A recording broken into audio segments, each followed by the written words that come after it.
না। কোলের শিশু নবীকে ভালোবাসতো। মদিনার নারীরা, তারিখে মদিনার ভেতরে এসেছে, মদিনার নারীরা বাচ্চাদের সামনে যখন মুহাম্মদুর রাসূলুল্লাহ সাল্লাল্লাহু আলাইহি ওয়াসাল্লামের গল্প করত, বাচ্চাদের কান্না থাইমা যেত। নবীর গল্প শোনায় বাচ্চাদের ঘুম পাড়াইতো।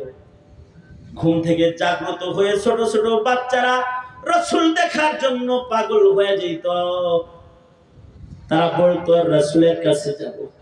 যেমন হযরত তালহা ছোটবেলায় রাসূল দেখতে পাগল হয়ে যেত। ওনার বাবা বরাকে বারবার বলতো, আব্বু আমি নবীর কাছে যাব। নবীর কাছে যাইতেন, নবীজিকে যে দেখতেন, তার ভালোবাসার চাহনি দেখা আল্লাহর রাসূল তার আশিক হয়ে গেছে। কিরে বাচ্চাটা আমার দিকে এইভাবে